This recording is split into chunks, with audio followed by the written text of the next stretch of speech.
चलिए, तो बच्चों अपना अगला चैप्टर क्या है? विद्युत, यानी कि विद्युत धारा, इसके बारे में समझेंगे अब हम।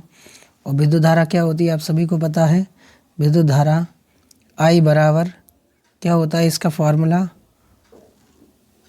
एकांक आवेश यानी कि Q अपॉन T है ना, आवेश बटे समय, आवेश बटे समय। क्लियर? ये हमारा धारा का फॉर्मूला होता है। धारा बराबर क्या होती है, आवेश बटे समय। और अगर इसका मात्रक पूछें आपसे तो इसका मात्रक क्या होता है, धारा का ऐसे ही मात्रक होता है एम्पियर। सभी ने पढ़ा होगा विद्युत धारा किसे कहते हैं, एकांक समय में प्रवाहित आवेश की दर को। मान लो एक तार है, तार में से जो आवेश बह रहा है, ठीक है ना, कि एकांक समय में प्रवाहित आवेश, एकांक समय में प्रवाहित आवेश को ही हम क्या कहते हैं, धारा कहते हैं। ये क्यू हमारा क्या है, आवेश है। और एकांक समय का मतलब क्या है भाई, टी यानी टाइम यानी कि समय।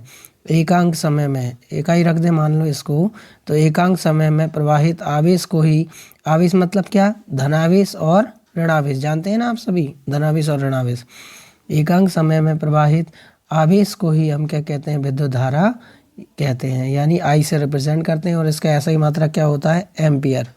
इसका ऐसा ही मात्रक क्या होता है, एम्पियर। क्लियर? चलिए, तो विद्युत धारा का ऐसा ही मात्रक क्या है, एम्पियर।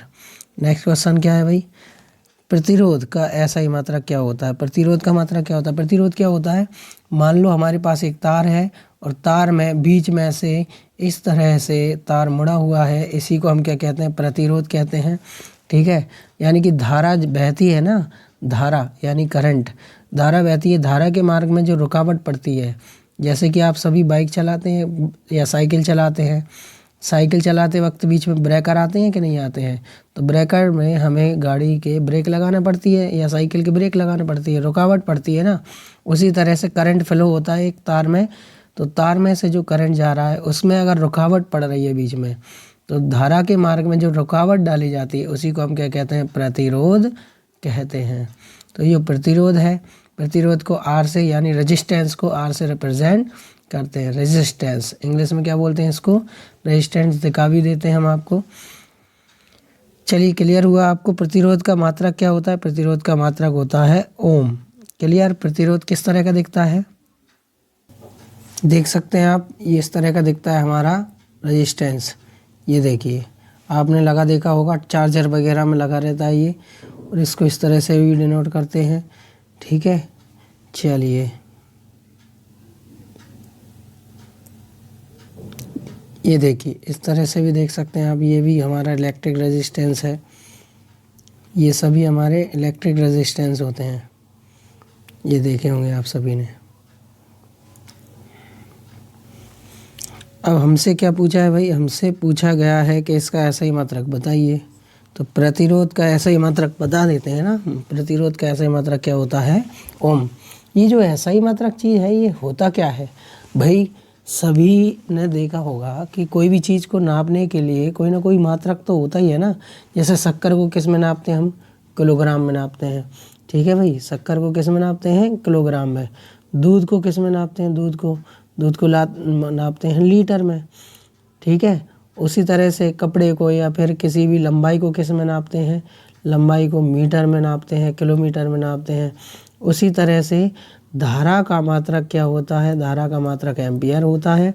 और प्रतिरोध, कितनी रुकावट पड़ रही है लाइट के मार्ग में, उसका मात्रक क्या होता है, ओम होता है। इसको इस चिन्ह से भी दर्शाते हैं, तो ओम इसका मात्रक होता है। प्रतिरोध का मात्रक, रेजिस्टेंस का मात्रक क्या होता है, ओम होता है। ये सभी के मात्रक हैं भाई, याद रखना है आप सभी को। चलिए, तो निम्नलिखित में से कौन सा संबंध ओम का नियम नहीं है। ओम का नियम कौन सा नहीं है, तो ओम का नियम को आपको बता देते हैं। ओम का नियम क्या है, विभवांतर जो होता है ना, विभवांतर किसके समानुपाती होता है, विभवांतर धारा के समानुपाती होता है। यानी कि V समानुपाती I, यानी कि V बराबर RI, ये हमारा ओम का नियम होता है।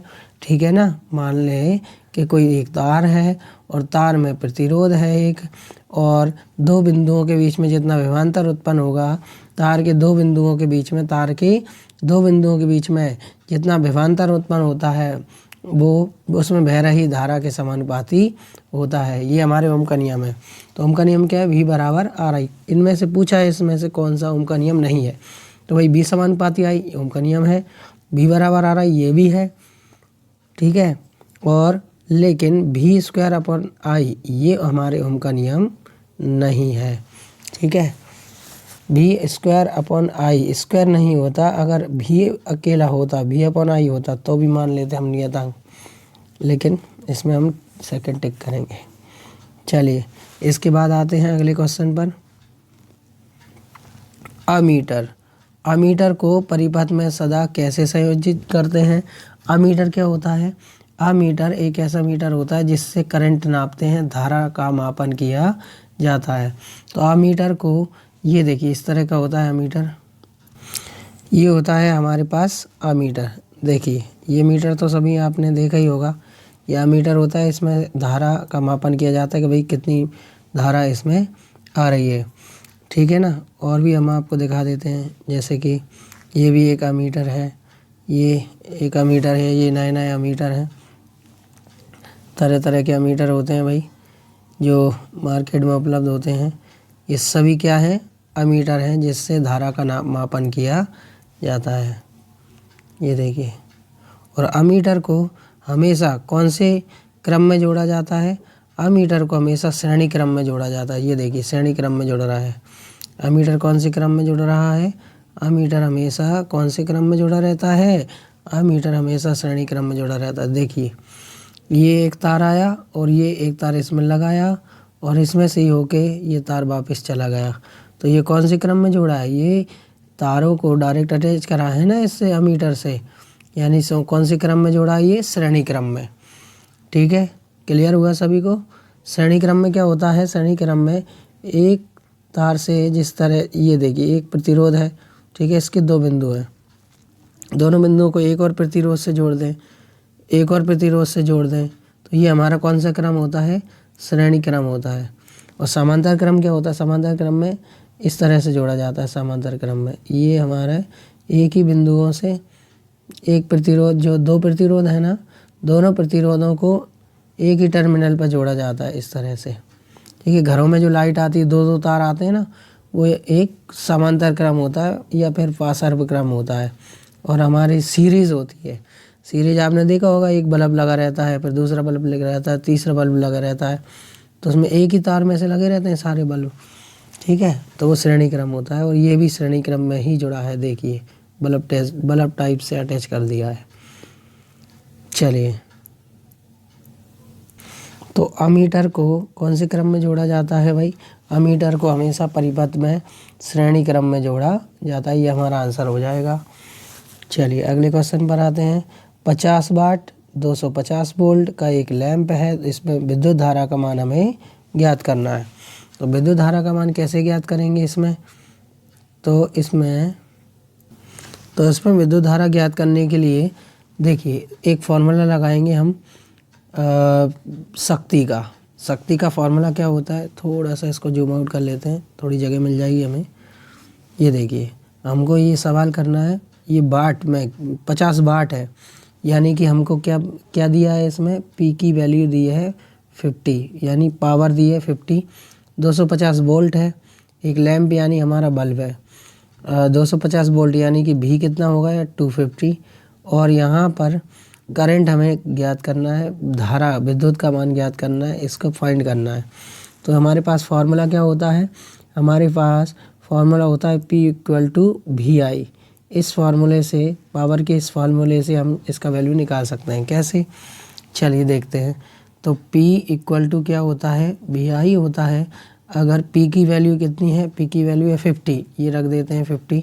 और V की वैल्यू कितनी है? 250, ये 250 भी रख देते हैं। और I हमारा ऐसा का ऐसा रह जाएगा। तो 50 के अपॉन में कितना कर देंगे? 250, और इक्वल टू कितना रहेगा? I। 0 से 0 काट देंगे, ठीक है। 5 एकम 5, 5 पचम 25, और 1/5 को भाग देंगे 5 का 1 में, तो कितना आ जाएगा हमारा 0.2 हमारा आंसर आ जाएगा। इसको कैप्चर कर सकते हैं आप।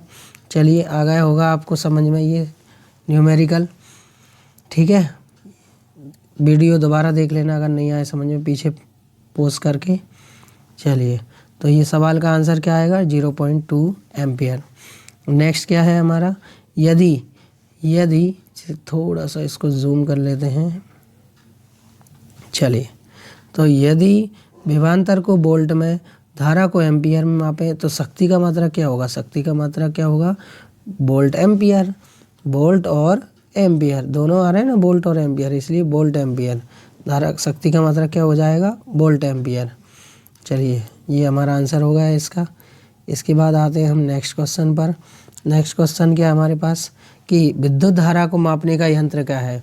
अभी बताया था आपको थोड़ी देर पहले, विद्युत धारा को कौन से यंत्र से नापा जाता है, विद्युत धारा को अमीटर से मापा जाता है। विद्युत धारा को कौन से यंत्र से मापा जाता है, अमीटर को। और अमीटर को हमेशा कौन से क्रम में लगाते हैं, अमीटर को हमेशा श्रेणी क्रम में संयोजित करते हैं। चलिए विभवांतर को नापने का यंत्र क्या है, विभवांतर को नापने का यंत्र है वोल्ट मीटर। धारा को मापने का यंत्र अमीटर, विभवांतर को नापने का यंत्र वोल्ट मीटर। चलिए क्लियर हुआ आपको। इसके बाद आते हैं हम अगले क्वेश्चन पर। शक्ति का ऐसा ही मात्रा क्या होता है, शक्ति का ऐसा मात्रक वाट होता है। वाट कि भाई कितने वाट का बल्ब है, अपने घरों में आता है ना 100 वाट का बल्ब, 18 वाट का, आजकल LED आने लगी हैं 9-9 वाट की, तो वो शक्ति कितनी है उनकी, है ना। तो विद्युत शक्ति का पावर का ऐसा ही मात्रा क्या होता है वाट। और 1 किलोवाट घंटा का मात्रक क्या है, किलोवाट घंटा किसका मात्रक है, किलोवाट घंटा, तो ये हमारा ऊर्जा का मात्रक है। किसका मात्रक है ये, ऊर्जा का। किलोवाट घंटा किसका मात्रक है, ऊर्जा का मात्रक है। चलिए अब आते हैं अगले हमारे खाली स्थान पर। खाली स्थान को हम भरे स्थान बनाएंगे। चलिए गाड़ी तो वही 14 नंबर का आंसर क्या है हमारा, प्रतिरोधकों की श्रेणी क्रम में जुड़े होने पर खाली स्थान के मान में कोई परिवर्तन नहीं आता है।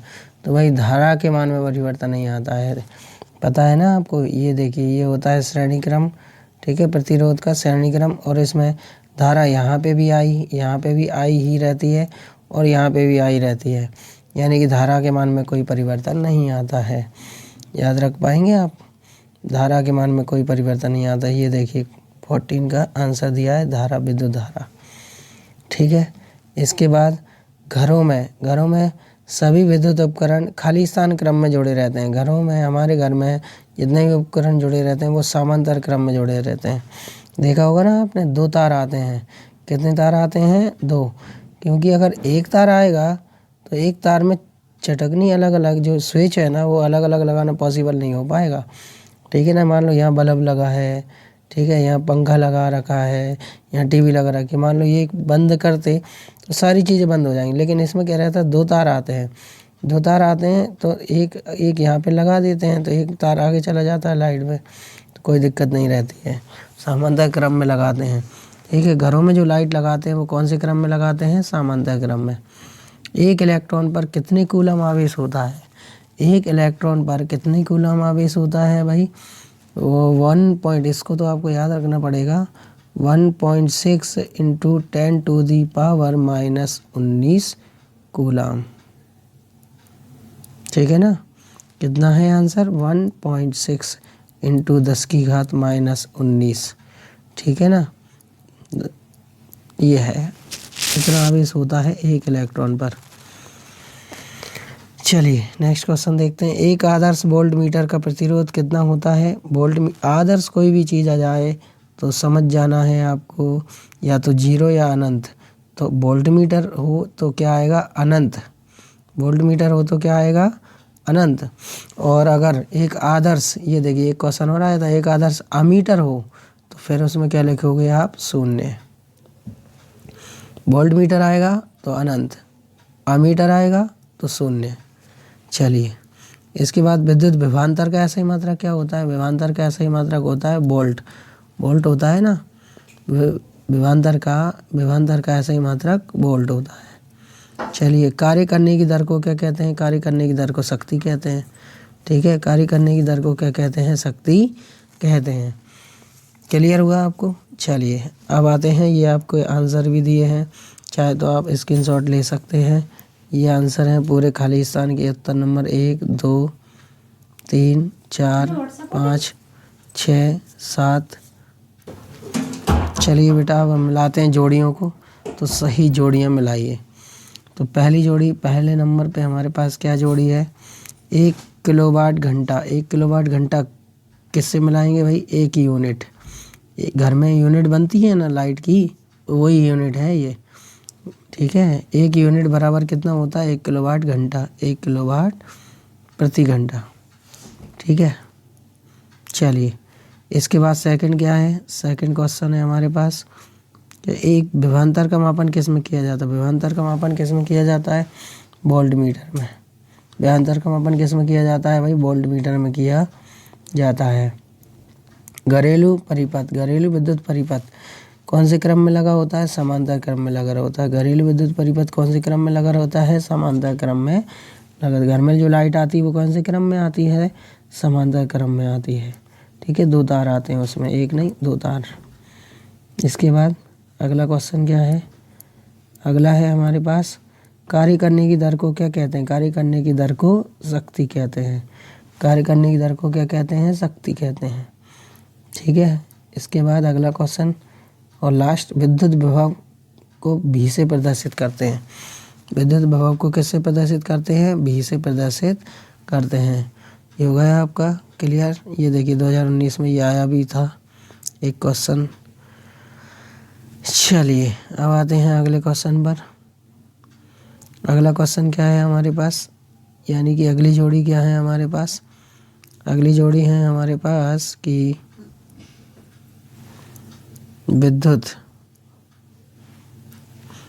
धारा। विद्युत धारा का ऐसा मात्रक क्या होता है? विद्युत धारा का ऐसा मात्रक होता है एम्पियर। ये सभी के मात्रक हैं, आपको इससे अच्छे से याद हो जाएंगे। प्रतिरोध का मात्रक क्या होता है? ओम होता है। ठीक है, याद रखना है आपको। इसके बाद प्रतिरोधकता, प्रतिरोधकता का मात्रक क्या होता है? ओम इंटू, प्रतिरोधकता का मात्रक क्या होता है? Ohm into centimetre. प्रतिरोधकता को हम विशिष्ट प्रतिरोध भी कहते हैं। विशिष्ट प्रतिरोध, विशिष्ट प्रतिरोध भी कहते हैं इसको हम। चलिए, इसके बाद आते हैं, तो पहला आपको क्लियर है? पहला क्या है? ओम नहीं। विद्युत धारा का मात्रक क्या होता है? एम्पियर। विद्युत प्रतिरोध का मात्रक क्या होता है? विद्युत प्रतिरोध का मात्रक होता है ओम। इसके बाद हमने क्या लिखा? प्रतिरोधकता का मात्रक ओम इंटू सेंटीमीटर। और इसके बाद क्या है कि विभवांतर, विभवांतर का मात्रक क्या होता है? विभवांतर का मात्रक होता है वोल्ट। और जो हमारा लास्ट क्वेश्चन क्या है? लास्ट क्वेश्चन है विद्युत शक्ति। शक्ति का मात्रक क्या होता है? वाट। तो ये सबको आपको क्लियर हुआ होगा। आंसर मिला लेंगे, मात्रक हैं ये सबको याद रखना ही है, वेरी मोस्ट है, इम्पोर्टेंट है। चलिए, इसके बाद आ जाते हैं हम सत्य असत्य पर। तो ये आपको सही और झूठ बोलना है। तो पहला क्या क्वेश्चन क्या है? विद्युत धारा सदैव उच्च विभव की वस्तु से निम्न विभव की वस्तु की ओर जाती है। तो सही बात है, कोई भी चीज़ हो वो, तो जैसे मान लो हम 2 टंकी भरें, 2 टंकियों में से एक टंकी में इतना पानी है, दूसरी टंकी पूरी फुल भरी है। तो ये बताइए पानी कहाँ से कहाँ जाएगा? फुल वाली टंकी में से कम वाली टंकी में ही जाएगा ना, क्योंकि उच्च विभव से कहाँ जाती है कोई भी चीज़? निम्न विभव में जाती है। ठीक है, विद्युत धारा हमेशा उच्च विभव से निम्न विभव में जाती है। सही बात है। तो पहला तो इन्होंने सही बोल दिया है। चलिए नेक्स्ट पर आते हैं। इसके बाद नेक्स्ट क्या है? घरेलू विद्युत परिपथ में प्रत्यावर्ती धारा प्रवाहित की जाती है। बिल्कुल करेक्ट, बिल्कुल सही आंसर है। घर में जो लाइट आती है वो कौन सी होती है? प्रत्यावर्ती धारा। इसको अल्टरनेटिव करंट भी बोलते हैं। इसको हम क्या कहते हैं? Alternative current. चलिए नेक्स्ट क्वेश्चन देखते हैं। तो नेक्स्ट क्वेश्चन क्या है? प्रतिरोध। प्रतिरोध को ओम से दर्शाते हैं। बिल्कुल करेक्ट, ये भी सही है। प्रतिरोध को किससे दर्शाते हैं? ओम से प्रदर्शित करते हैं। चलिए, इसके बाद क्या है हमारा अगला क्वेश्चन है, विद्युत एक प्रकार की ऊर्जा है। बिल्कुल सही, ये भी विद्युत प्रकार एक प्रकार की ऊर्जा। अभी तक चारों हमारे क्या है? बिल्कुल करेक्ट आंसर है। विद्युत एक प्रकार की ऊर्जा है। इसके बाद अगला क्वेश्चन क्या है, 1 जूल बराबर 1000 वाट होता है। नहीं, ये ज़रूर गलत हो गया है। 1 जूल बराबर कितना होता है, 1000 वाट नहीं होता है, 746 वाट होता है। 746 वाट याद रखना है आपको, ठीक है। तो ये वाला गलत है। इसके बाद अगला क्वेश्चन क्या है, अगला क्वेश्चन है हमारे पास कि चलिए, तो ये आपको क्लियर हुआ। इसके बाद आते हैं हम अगले क्वेश्चन पर।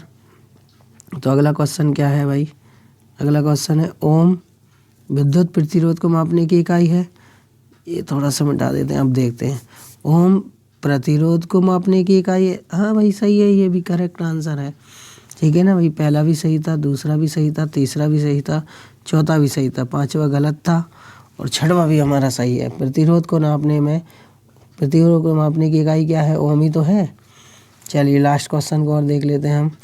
किसी विद्युत परिपथ में वोल्ट मीटर को सदैव श्रेणी क्रम में जोड़ा जाता है। वोल्ट मीटर को हमेशा बेटा श्रेणी क्रम में नहीं जोड़ा जाता है, वोल्ट मीटर को समांतर क्रम में जोड़ा जाता है, ठीक है ना। वोल्ट मीटर को कौन से क्रम में, समांतर क्रम को, समांतर क्रम में। और अमीटर को किस में, अमीटर को जोड़ा जाता है श्रेणी क्रम में। तो याद रखना आप सभी, ठीक है। अमीटर श्रेणी क्रम, वोल्ट मीटर समांतर क्रम। क्लियर। चलिए इसके बाद आते हैं अब हम, ये देखिए क्लियर हो गया। ये देखिए असत्य भी दिया था, गलत था ये। अब आते हैं हम अपने एक शब्द में उत्तर पर। तो एक शब्द में उत्तर में पहला क्वेश्चन देखते हैं अब हम कि एक अश्व शक्ति में कितने वाट होते हैं। एक अश्व शक्ति में कितने वाट होते हैं, 746 वाट होते हैं, ठीक है भाई। एक अश्व शक्ति बराबर, एक अश्व शक्ति बराबर कितना वाट होता है, एक अश्व शक्ति बराबर 746 वाट।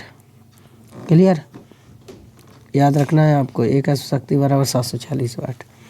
इसके बाद नेक्स्ट क्वेश्चन क्या है, नेक्स्ट क्वेश्चन है हमारे पास, विद्युत आवेश का मात्रक क्या होता है, कूलम। आवेश, आवेश होते हैं ना, धनावेश ऋणावेश। और वैसे भी कोई भी तार होता है इसमें से करंट फ्लो होता है ना, आवेश के रूप में ही होता है। किसके रूप में, आवेश के रूप में। तो आवेश को किससे दर्शाते हैं, क्यू से दर्शाते हैं। और इसका ऐसा ही मात्रक क्या होता है, कूलम होता है। ऐसा ही मात्रक क्या होता है इसका, कूलम, ठीक है। चलिए नेक्स्ट क्वेश्चन को देखते हैं हम।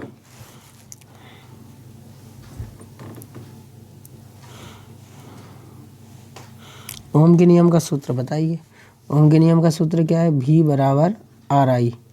तो ये देखिए इन्होंने भी दिया है हमारे पास, V मतलब विभवांतर और धारा इनटू में प्रतिरोध, यानी कि RI। V बराबर RI या IR कह सकते हैं, पहले I लिख दो बाद में R लिख दो, ठीक है ना। V बराबर IR ऐसे भी लिख सकते हैं, ठीक है। ये हमारे ओम का नियम है। इसके बाद विद्युत शक्ति का विभव सूत्र लिखिए। विद्युत शक्ति के ये हमारे पास 5-6 सूत्र हैं। शक्ति का सूत्र क्या है, ऊर्जा बटे समय। एक तो क्या है, विद्युत ऊर्जा बटे समय, एक VI है, एक V²/R है, एक I²/R है। ये सारे सूत्र हमारे शक्ति के हैं, ठीक है, याद रखना है आपको। इसके बाद 1 किलोवाट आवर्स का मान कितना होता है, 3.6 × 10⁶ जूल होता है। ये भी आपको याद रखना है। 1 किलोवाट घंटा, 1 किलोवाट घंटा का मान कितना होता है, 3.6 × 10⁶। तो भाई थोड़े से हमारे ओटी और बचे हैं, इनको और समझ लेते हैं। चलिए पहला, अब अगला ओटी आता है विभवांतर, धारा और प्रतिरोध। विभवांतर, धारा और प्रतिरोध में क्या संबंध है, ये तो ओम का नियम है, V बराबर RI। ये देखिए V I और R में क्या संबंध है, V I और R में संबंध है, V बराबर क्या होता है, V बराबर RI होता है। ये हमारे ओम का नियम है। ओम का नियम क्या है, V बराबर RI या फिर IR, ठीक है ना। V बराबर IR भी लिख सकते हैं इसको, ठीक है। ये संबंध है विभवांतर, धारा और प्रतिरोध में, ठीक है। इसके बाद 3 प्रतिरोधों को श्रेणी क्रम में जोड़ देते हैं। पर श्रेणी क्रम का सूत्र क्या होता है, प्रतिरोध में श्रेणी क्रम का सूत्र क्या होता है, R बराबर R1 + R2 + R3। क्लियर, तीनों को ऐड कर देते हैं, R1 R2 R3 को। इसके बाद 3 प्रतिरोधों को पार्श्व क्रम यानी कि श्रेणी क्रम में जोड़ते हैं तो उसका सूत्र क्या होता है? श्रेणी क्रम का सूत्र होता है 1/r बराबर 1/r1 1/r2 1/r3। Clear? 1/r1 1/r2 1/r3 ये बटे में है तीनों, ये सीधे थे और ये बटे में है। ठीक है, ये श्रेणी क्रम था और ये पार्श्व क्रम या समांतर क्रम बोलते हैं इसको, पार्श्व क्रम या समांतर क्रम बोलते हैं। ठीक है भाई, इसका चित्र भी बता देते हैं हम आपको। ये देखिए इस तरह से होता है इसका चित्र श्रेणी क्रम का, और समांतर क्रम का चित्र इस तरह का होता है। ये हमारे किसका क्रम का चित्र है? समांतर क्रम का चित्र है। ठीक है ना। चलिए, आवेश और विद्युत धारा में क्या संबंध है? आवेश और धारा का सूत्र होता है धारा बराबर क्या होता है भाई? आवेश बटे समय होता है। धारा बराबर आवेश बटे समय, यानी कि सूत्र क्या होता है? धारा I बराबर आवेश यानी कि Q/T यानी कि Q/T। ठीक है, I बराबर Q/T इसका सूत्र होता है। ठीक है, आवेश और धारा में संबंध होता है। अगला क्वेश्चन क्या है भाई? लास्ट क्वेश्चन हमारा कि हमारे जो विद्युत बल्ब होते हैं 100 वाट का बल्ब, वो जानते हैं ना आप। तो बल्ब जो है हमारे पास, ठीक है, इसमें ये जो तार लगा रहता है, ये तार किसका होता है? ये तार होता है भाई कौन सी धातु का? टंगस्टन। कौन सी धातु का होता है? टंगस्टन धातु का तार लगाते हैं। ठीक है, याद रखना है प्यारे बच्चों आपको। विद्युत बल्ब में तंतुओं के निर्माण में, तंतु यानी कि अंदर जो तार लगा रहता है पतला सा, वो किसका होता है? टंगस्टन का होता है। और उसका प्रतिरोध बहुत ज़्यादा होता है। प्रतिरोध ज़्यादा होता है, इसके कारण वो जल्दी से गर्म हो जाता है। ठीक है, तो सभी को समझ में आए हमारे चैप्टर 11 विद्युत की ओटी। ऐसे ही नई वीडियो को बनाएंगे हम, अगली वीडियो को भी बनाएंगे, अगले चैप्टर की वीडियो में मिलेंगे अब आपसे हम। तो प्यारे बच्चों, सभी अपने दोस्तों के साथ शेयर करें ये वीडियो, जिससे कि सभी का फ़ायदा हो सके, सभी को चैप्टर्स की ओटी क्लियर हो सके। चलिए।